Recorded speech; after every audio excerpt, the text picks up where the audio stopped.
bienvenue à la deuxième soirée de notre étude biblique sur le sujet de la victoire en Christ.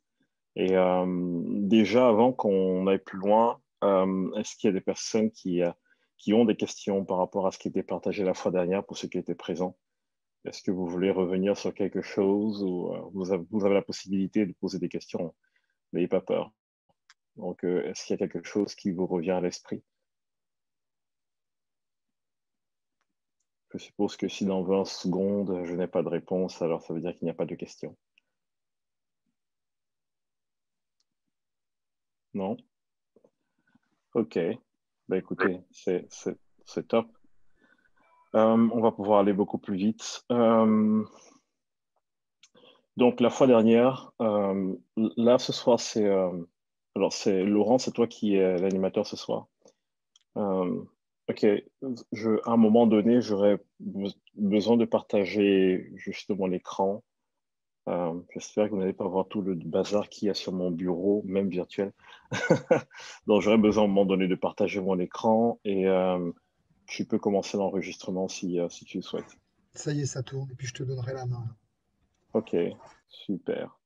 Donc, alors, la dernière fois, lors de notre étude, on a parlé principalement de Romains 5, entre le verset 1 et le verset 11. Et pour revenir rapidement dessus, moi, il y a deux choses qui sont ressorties comme étant le cœur de cette première partie. Euh, la première chose, c'est par la foi.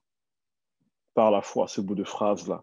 Vous allez voir que ça se répète énormément et Steve Blacka a pas mal souligné plein de choses concernant la foi, concernant le fait que l'œuvre a été accomplie à la croix. L'œuvre de Christ qui nous donne cette justification a été accomplie à la croix et que par la foi, nous nous positionnons pour recevoir ce qui vient de Dieu. Donc, la première des choses qui m'a marqué, c'était vraiment par la foi. Et la deuxième des choses, c'était la justification, comprendre ce que c'est que la justification. Et vous allez voir que dans la suite de Romains, on en parle énormément. Euh, mon défi ce soir, c'est de nous faire réaliser ce qui s'est passé et notre positionnement. Moi, lorsque je lis le livre de Romains, surtout Romains 5, j'ai vraiment l'impression que Dieu me dit, assieds-toi et je te déroule un film pour que tu vois ce qui s'est passé. Et dans le film, je suis spectateur, je ne suis pas acteur. Et je pense que c'est dans cette position, dans un premier temps, qu'on doit s'inscrire en tant que chrétien. Nous sommes spectateurs. Parfois, on veut être acteur. Mais avant de pouvoir jouer un quelconque rôle, on doit d'abord s'asseoir et recevoir. Recevoir ce qui a été fait pour nous. Et ça, c'est vraiment l'une des premières choses. Tant qu'on n'a pas reçu cela, ça va être compliqué d'aller plus loin. Alors, je vais vous lire dans un premier temps Romains 12 jusqu'à la fin. Romains 5, pardon, verset 12 jusqu'au bout. Et ensuite, je vais vous montrer un peu quelques résumés que j'ai fait par des fresques parce que je me suis dit, si je vais verset par verset, ça va être un peu long. Donc, je vais vous résumer l'histoire et après, je vais aller dans le détail de certains mots et d'une certaine mentalité qu'on doit intégrer désormais si on veut marcher dans notre victoire en Christ. Donc, Romains 5, je lis à partir du verset 11. Euh, et non seulement cela, mais encore nous nous glorifions en Dieu par notre Seigneur Jésus-Christ, par qui maintenant nous avons obtenu la réconciliation. Nous avons obtenu la réconciliation. J'aime vraiment comment est-ce que les verbes sont conjugués. Nous avons obtenu. Et c'est hyper important de bien voir comment Paul se positionne lorsqu'il parle ici. Il ne parle pas de quelque chose après lequel on court, mais de quelque chose qu'on a obtenu. Et on l'a obtenu au travers de quoi? De Jésus-Christ. Et c'est parce que Jésus a fait ces choses que nous pouvons nous glorifier.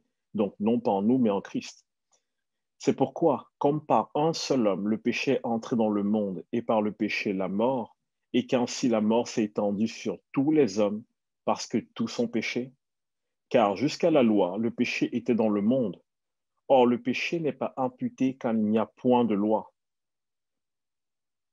Le péché n'est pas imputé quand il n'y a point de loi. Ça, c'est vraiment important de noter.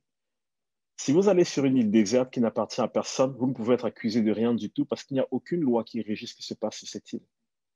De la même manière, s'il n'y a pas de loi, il ne peut pas y avoir de condamnation. Et donc, à quel moment est-ce que le péché peut être appelé péché? au moment où il y a la transgression d'une loi. C'est vraiment important pour nous de bien saisir cela. S'il n'y a pas de loi, on ne peut pas transgresser quelque chose qui n'existe pas. Cependant, la Bible nous dit que même lorsque la loi de Moïse n'était pas encore arrivée, quelque chose régnait, quelque chose était là, et on va le voir tout à l'heure sur la fresque. Donc, verset 13, car jusqu'à la loi, le péché était dans le monde. Or, le péché n'est pas imputé car il n'y a point de loi. Verset 14, cependant, la mort a régné depuis Adam jusqu'à Moïse. Oh. Le péché, lui, ne pouvait pas nous être imputé avant que la loi de Moïse soit donnée, mais la mort a bel et bien régné, elle était bel et bien là. C'est-à-dire que même sans qu'il n'y ait aucune accusation ou aucune condamnation qu'on puisse porter à l'homme sur la base d'une loi, la mort quand même régnait. Même sur ceux qui n'avaient pas péché par une transgression semblable à celle d'Adam, lequel est la figure de celui qui devait venir. Mais il n'en est pas du don gratuit comme de l'offense. Car si par l'offense d'un seul, si par l'offense d'un seul, il, il en est beaucoup qui sont morts, à plus forte raison, la grâce de Dieu et le don de la grâce venant d'un seul homme, Jésus-Christ, ont-ils été abondamment répandus sur beaucoup. Alors, je vais m'arrêter là un instant juste pour soulever quelque chose que je vois et que je remarque énormément chez nous, les chrétiens, ou du moins chez l'être humain de façon globale. On parle du péché, bien évidemment. On a tous toujours cette vision de ce qu'on aurait dû faire et qu'on n'a pas fait. On se pose toujours plein de questions sur ce qu'on aurait pu mieux faire. Et quelque part, on se flagelle nous-mêmes. On est tout le temps en train de se punir ou d'essayer de se punir parce qu'on se dit, ah, mais moi, j'ai péché, j'ai mal fait, je suis comme ça parce que c'est ma nature pécheresse. Mais si on lit attentivement ce verset, la nature qu'on appelle la nature pécheresse ne vient même pas de nous. Vous n'êtes pas pécheur parce que vous avez péché. Vous êtes pécheur parce que vous avez hérité de la nature du péché. Ce que la Bible nous dit, c'est ceci. C'est le péché d'Adam qui nous a tous disqualifiés. Si c'est le péché d'Adam qui nous a tous disqualifiés, ça veut dire qu'il n'y a rien que vous puissiez faire pour vous qualifier. Est-ce que vous vous rendez un peu compte? Est-ce que vous prenez conscience? Méditez ça parce que ça va être très fort. Mais je mesure mes mots. Ce qui nous a disqualifiés, c'est le péché d'Adam. Ce n'est pas notre péché, c'est le péché d'Adam. Ça veut dire que même si aujourd'hui, vous aviez lavé tous vos péchés par vous-même, vous seriez quand même disqualifié. Ou plutôt, nous serions, parce que je suis dans le bateau. Donc, si le péché d'Adam est la monnaie qui nous a disqualifiés, de la même manière, Paul ici dit, de la même manière, si j'applique cette même règle, cette même loi spirituelle, par l'offense d'un seul, les autres sont disqualifiés, alors, par la grâce qu'un seul a obtenue, les autres peuvent être à nouveau qualifiés. Vous voyez des choses comme ça. Là, je parle à ceux qui ont fait les 400 coups, qui ont été en boîte et tout, au moins une fois dans leur vie. Vous avez à l'entrée de la boîte de nuit le videur. Et c'est lui qui décide qui entre et qui n'entre pas. C'est lui qui choisit, c'est lui qui qualifie ou disqualifie. Si vous arrivez de loin et qu'il vous pointe et fait comme ça, ne venez même pas, vous n'entrerez pas. Mais si il choisit que vous entrez, quelle que soit votre condition, vous allez entrer. Donc, au final, entrer ou ne pas entrer dépend de qui? Ça ne dépend pas de vous, ça dépend de celui qui peut vous faire entrer ou pas. Donc, lorsque vous venez dans ce monde, lorsque nous venons dans ce monde, la Bible dit quoi? Que nous sommes nés dans le péché à cause de ce que Adam a fait. En entrant dans ce monde, nous étions déjà destinés à ne pas être qualifiés. Mais grâce à ce que Jésus a accompli, pas grâce à nous, mais grâce à ce que Jésus a accompli, maintenant nous avons la possibilité par lui d'entrer dans ce que Dieu a pour nous. On va continuer à lire et j'irai encore plus dans le détail tout à l'heure. Alors, verset 16, il n'en est pas de même, je reprends, du don comme de ce qui est arrivé par un seul qui a péché. Car c'est après une seule offense que le jugement est devenu condamnation, tandis que le don gratuit devient justification après plusieurs offenses. Si par l'offense d'un seul, la mort a régné par lui seul, à plus forte raison, ceux qui reçoivent l'abondance de la grâce et du don de la justice régneront-ils dans la vie par Jésus-Christ lui seul.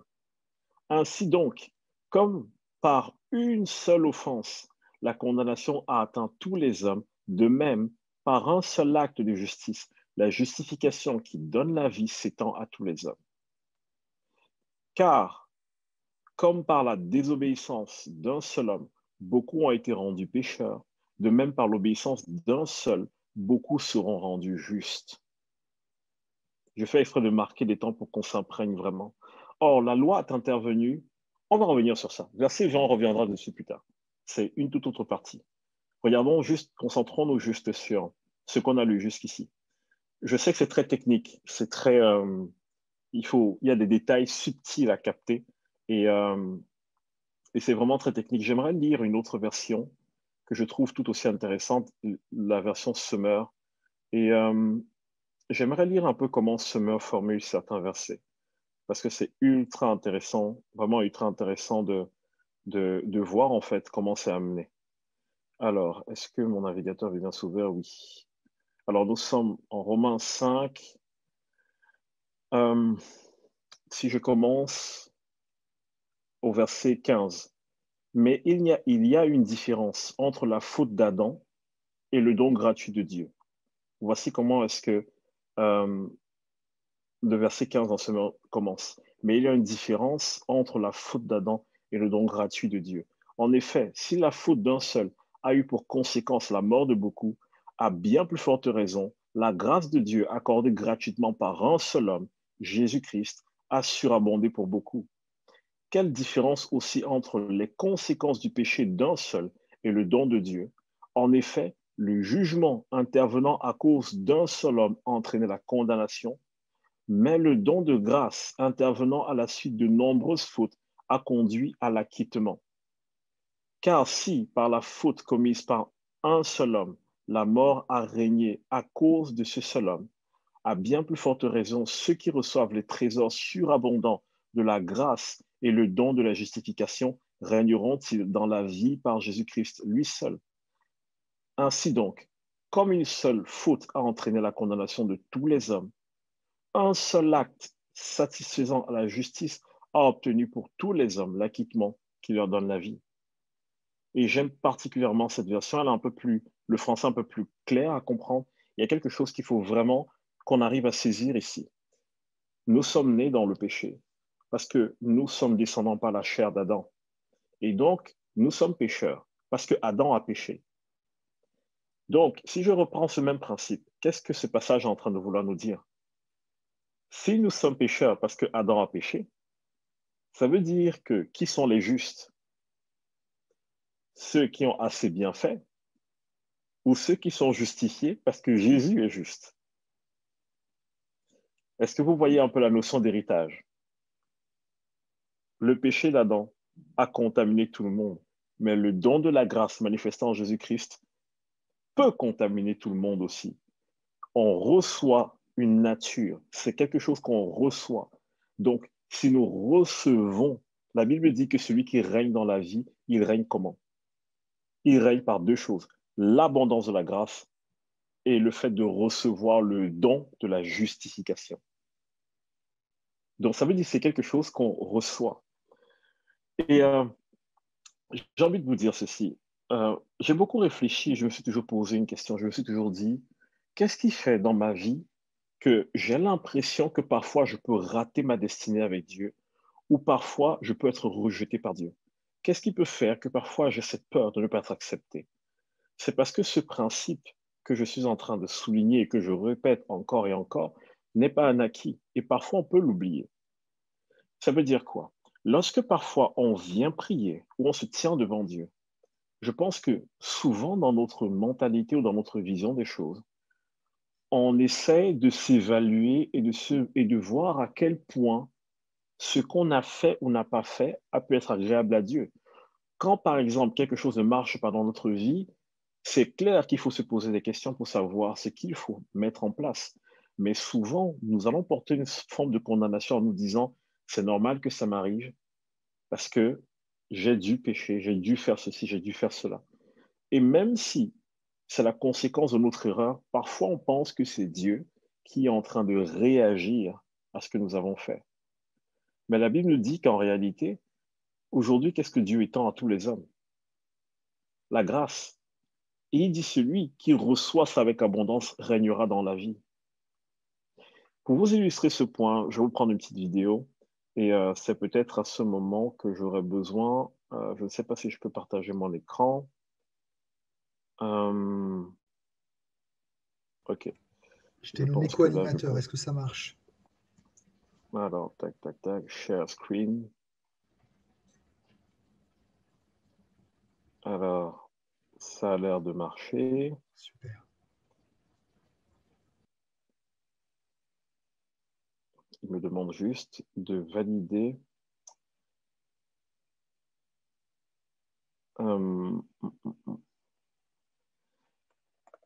Donc, je vais juste faire ça et ça pour valider que Zoom peut bien montrer ce qui se passe sur mon écran. Donc, j'aimerais vous montrer deux choses. La première chose, c'est comment est-ce que le principe de l'offrande se passe, comment est-ce que les choses se présentent quand on se tient devant Dieu. Certains d'entre vous avez déjà vu cela. Et ensuite, je vais vous montrer une fresque pour vous montrer un peu comment est-ce que les choses sont expliquées de façon visuelle dans la Bible. Alors,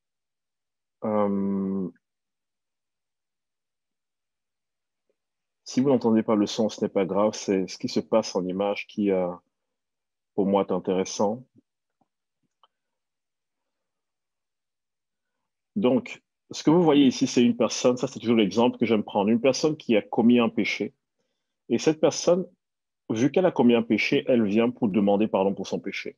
Et la Bible dit quoi? La Bible dit que en Lévitique, en Deutéronome, quand on est en train d'énumérer toutes les lois sacrificielles qui doivent être faites, lorsqu'on parle du sacrifice de l'agneau pour le pardon du péché, ce qu'on nous dit en fait, c'est quoi? C'est que la personne qui a péché doit amener un agneau qui symbolise le sacrifice qu'il veut faire pour son péché. Maintenant, ce que j'aime, c'est quoi? Lorsque la personne amène cet agneau devant Dieu, ici le sacrificateur représente Dieu, c'est l'agneau qui est évalué. Dieu avait donné des caractéristiques bien précises, un agneau sans tache, d'un an, sans infirmité, aucun défaut, un agneau totalement pur qui doit être amené. Et voici ce qui se passe. Lorsqu'une personne vient pour demander pardon pour son péché, on évalue la qualité de son offrande. Ça veut dire que lorsque nous nous tenons devant Dieu, et ça c'est vraiment quelque chose où j'ai vraiment envie que les chrétiens le saisissent, lorsque nous nous tenons devant Dieu et que nous énonçons une prière à Dieu, qu'est-ce que Dieu évalue? La qualité de l'offrande que nous amenons. Et donc on va continuer à regarder. Donc, la personne qui a péché ensuite va mettre sa main sur la tête de l'agneau et va faire une prière, va se repentir de ses péchés. C'est un peu ce qui est expliqué ici. Elle va se repentir de ses péchés. Et à ce moment, qu'est-ce qui se passe aux yeux du sacrificateur, aux yeux de Dieu? L'agneau est maintenant considéré comme impur et la personne qui a apporté le sacrifice est déclarée juste. On déclare que sa faute lui est pardonnée. Ça, c'est vraiment une illustration que j'aimerais qu'on garde en tête et j'aimerais qu'on regarde notre vie avec Christ de la même façon. C'est-à-dire que lorsque nous venons devant Christ, lorsque nous nous approchons de Christ, nous venons et nous acceptons qu'il devienne notre agneau. C'est pour ça que la Bible dit que c'est l'agneau de Dieu qui fait quoi? Qui ôte le péché du monde. Donc, on accepte que Christ soit vu et représenté comme notre agneau. Et parce que Christ est représenté comme notre agneau, qui est évalué au moment où nous nous approchons de Dieu? C'est Christ, ce n'est pas nous. Voilà pourquoi est-ce qu'il est hyper important pour nous, lorsque nous nous approchons de Dieu, de garder en tête que c'est cette grâce qui a été manifestée. Cette grâce de se dire que c'est parce qu'il y a une personne qui a accepté de payer ce prix que nous pouvons entrer dans le don de cette justification, dans l'abondance de cette grâce. Donc, maintenant, je vous présente cette fresque parce qu'elle résume un peu ce qu'on a partagé tout à l'heure. Et on voit au début que Dieu a créé toutes choses et ensuite il y a cette chute d'Adam. Donc Adam a péché et parce que Adam a péché, il a perdu, on va dire, toute la faveur qui était la sienne. La Bible dit que nous devenons esclaves de ce qui a triomphé de nous. Donc Adam, en obéissant au diable, quelque part, toute l'autorité qui était la sienne se retrouve, certes, toujours dans son appel, mais soumise à l'emprise de l'ennemi.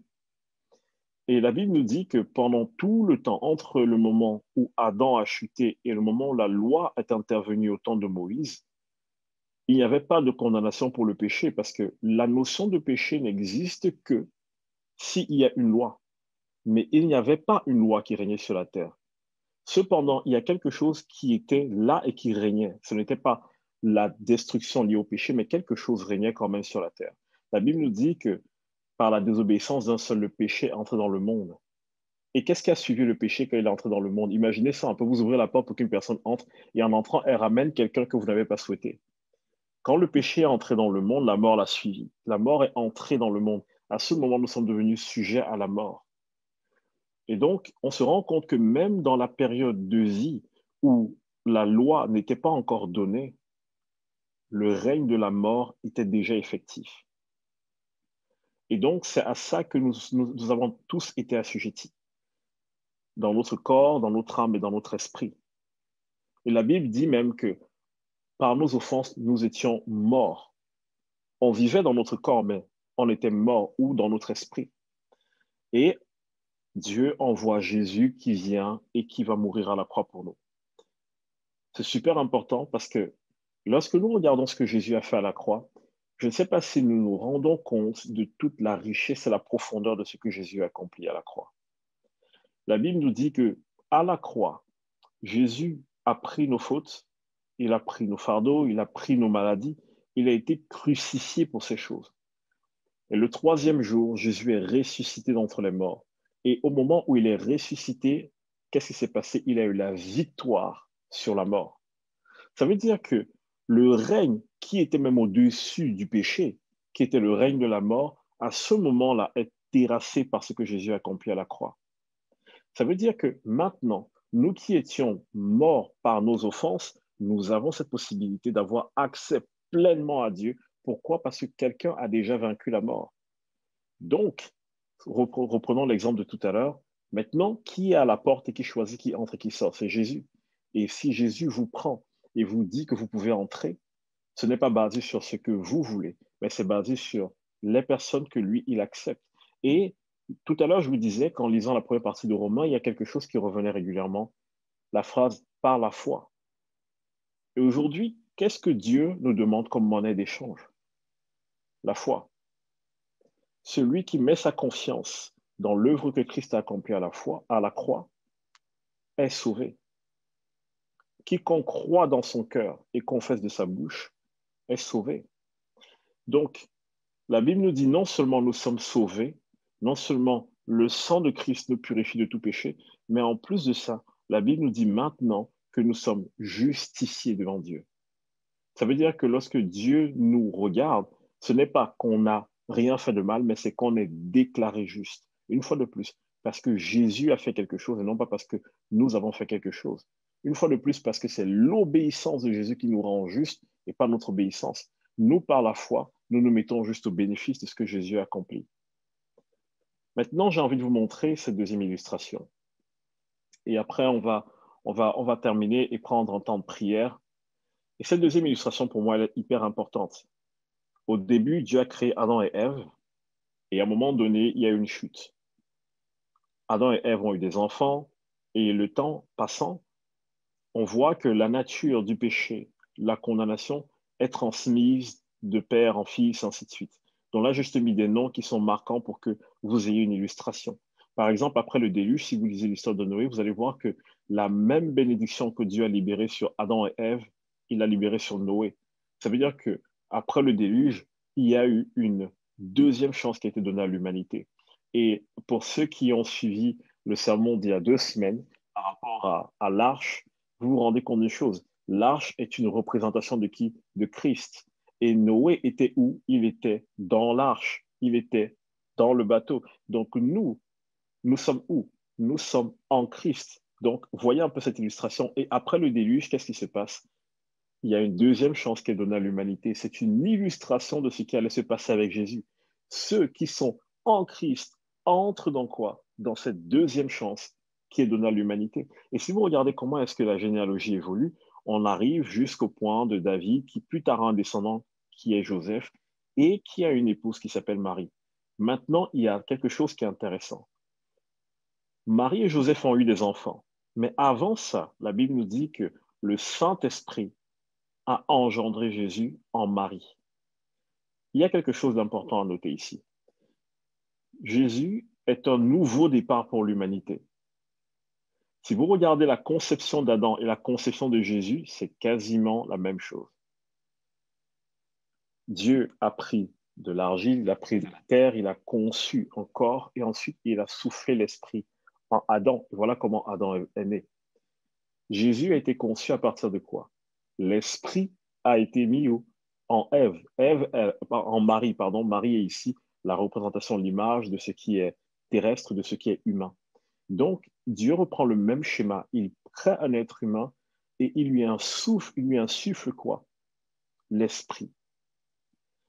Adam, par sa chute, a transmis sa déchéance, mais Jésus, lui, est tout le temps, en tout point, toujours pur, parce que l'esprit en lui n'a jamais été déchu. Jésus, sa nature n'a jamais été déchue. Voilà pourquoi la Bible nous parle de naître de nouveau. Regardez ces deux branches-là. Lorsque vous êtes sur cette branche, vous êtes parmi les trois petits points que j'ai mis là, lorsqu'on est sur cette branche et que nous chutons, qu'est-ce qui se passe? Nous sommes juste dans la lignée normale des choses. Mais quand vous êtes sur la branche ici avec Jésus et qu'on veut regarder votre généalogie, qu'est-ce qu'on voit? Spirituellement, maintenant, la Bible dit que nous sommes en Christ. Et j'ai vraiment voulu mettre cette fresque pour que ça nous aide à fixer quelque chose dans notre pensée. À chaque fois qu'on se regarde, mon invitation sera toujours de se dire, je suis peut-être né par la descendance à la lignée d'Adam, mais aujourd'hui, parce que j'appartiens à Christ, quand on regarde ma lignée, je descends de quelqu'un qui est totalement pur et sans faute et sans péché. Et à cause de ça, si on veut remonter à je ne sais pas quoi, qu'est-ce qu'on voit? Jésus. Et donc, je veux vraiment qu'on s'aperçoive, je veux vraiment qu'on prenne conscience de cette profondeur-là. Parce que la base de notre victoire en Christ, la base de la vie abondante que Dieu a pour nous, la base de la manifestation du royaume de Dieu s'appuie sur cette révélation. Le fait que, parce que Jésus a accompli ces choses à la croix, maintenant je suis qualifié. Donc, à partir de maintenant, je ne dis pas qu'on doit vivre une vie sans faire attention à ce qu'on fait, non. Mais ma prière, c'est qu'on prenne conscience et qu'on réalise petit à petit, avec le temps, que, en fait, je suis désormais rattaché à la lignée de Christ. Et parce que je suis rattaché à la lignée de Christ, quand Dieu me voit, il voit l'obéissance de Christ. Et parce qu'il voit l'obéissance de Christ, Dieu n'a plus aucune colère contre moi. Romains 5:1 dit quoi? Étant donc justifié par la foi, vous avez la paix avec Dieu. Vous l'avez. Pourquoi? Parce que vous avez mis votre foi dans quoi? Dans le don gratuit de la grâce de Dieu qui est quoi? Le sacrifice de Jésus. Vous avez la paix. Point final. Et pour moi, c'est un truc qui est hyper important à garder en tête. Autre chose, autre raison pour laquelle j'insiste beaucoup et je martèle encore et encore et encore, c'est parce que euh, parfois, lorsque nous, nous avons un échec dans notre vie ou quelque chose ne se passe pas bien, on va souvent avoir cette tendance à regarder à nous-mêmes et à se dire, ah mais je suis pas assez bien, j'ai pas assez bien fait, pourquoi Dieu voudrait me donner ça à moi? Je ne vois pas ça dans ma vie, cette grâce dont on me parle. Mais la Bible te dit, crois, positionne-toi et reçois, reçois. Ça veut dire qu'il y a une dimension où nous devons recevoir et non pas être dans une posture où on essaie de faire des choses pour impressionner Dieu. On va reprendre les derniers versets de Romains 5 et on va les commenter. Au verset 18, ainsi donc, comme par une seule offense, la condamnation a atteint tous les hommes, de même par un seul acte de justice, La justification qui donne la vie s'étend à tous les hommes. Donc, tout à l'heure, sur la première fresque que je vous ai montrée, je vous ai montré que le règne de la mort était là depuis la chute. Mais vous avez vu, sur la fresque, elle s'est arrêtée à un moment donné. Non pas qu'aujourd'hui on ne meurt plus, mais juste que Jésus a amené quelque chose de nouveau. Jésus a amené la vie. Donc, aujourd'hui, nous sommes capables de vivre dans cette vie qui n'est plus sujette à la mort, c'est-à-dire la vie qui vient elle-même de Dieu, qui a été manifestée en Jésus-Christ. C'est ce que la Bible appelle la Zoé, cette vie abondante. Donc, à cet instant, chaque personne qui m'entend, vous êtes capable de manifester toutes les richesses du royaume de Dieu, toute la puissance du royaume de Dieu. À cet instant, je vous parle parce que Jésus a accompli quelque chose à la croix, pas parce que vous avez accompli quelque chose. Parfois, nous pensons que lorsque Dieu donne sur une base d'étage. C'est-à-dire que j'ai fait ceci, donc je suis digne de recevoir cela. Et j'aime bien comment Dieu parfois confond les supposés sages. J'aime bien comment est-ce que Dieu parfois va prendre quelqu'un qui est né de nouveau depuis une semaine et vous allez voir des guérisons commencer à arriver. C'est pas juste, hein. Ça fait 7 ans que je prie, je jeûne, Seigneur, et moi. Et vous voyez en fait que cette personne, en réalité, elle a reçu quoi? Le don de la grâce. Elle s'est rendue compte de l'immensité de la grâce, de l'amour de Dieu. Et elle a juste reçu cette justice, ce don de justification. Elle l'a accepté pour elle. Elle a accepté que par elle-même, elle ne peut pas accomplir ces choses, mais parce que Jésus a fait ces choses et que Jésus l'a qualifiée, alors maintenant elle peut faire cela. Donc, nous ne sommes pas qualifiés ou disqualifiés par Dieu, les amis. Nous sommes qualifiés ou disqualifiés désormais par nous-mêmes. Parce que le don de la justification a été répandu. Jésus a tout libéré. Et celui qui reçoit ce don avec abondance règne dans la vie.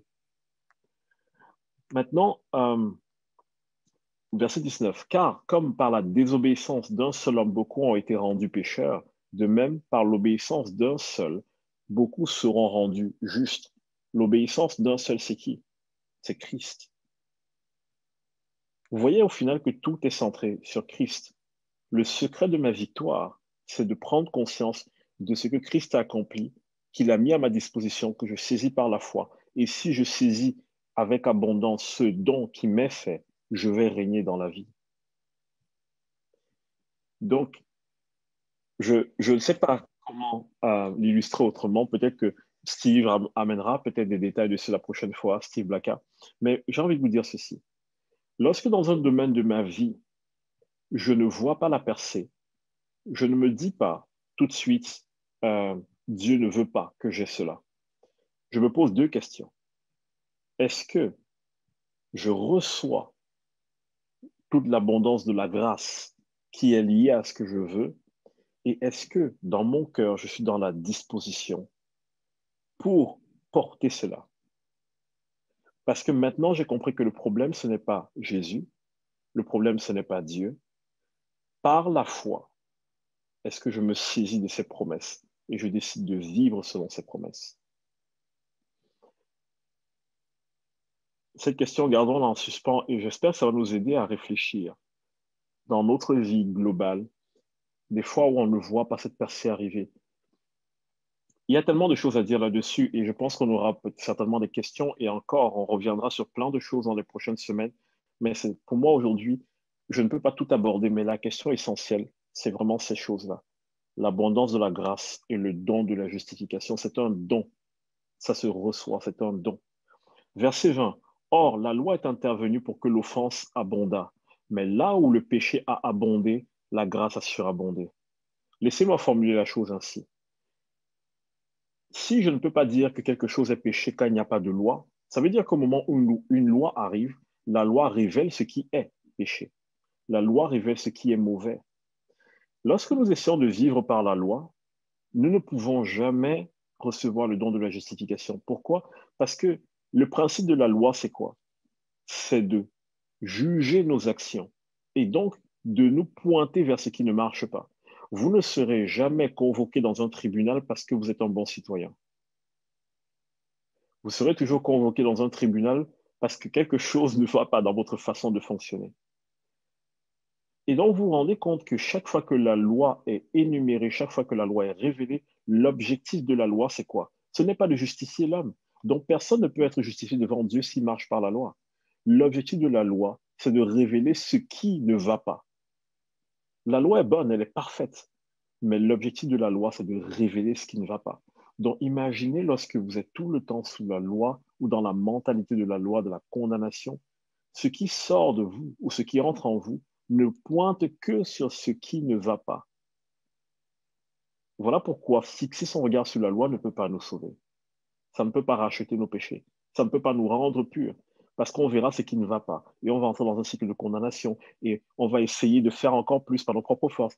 Et ainsi de suite, et ainsi de suite. On reviendra dessus quand on parlera de Romains 7. C'est tellement riche et tellement profond tout ça. Donc, le but de la loi, c'est quoi? Quand vous prêchez la loi, le but de la loi, c'est quoi? En fait, c'est juste pour révéler le péché, ce n'est pas pour justifier. Voilà pourquoi est-ce que quand vous me voyez prêcher la loi, ce n'est jamais vis-à-vis d'une personne.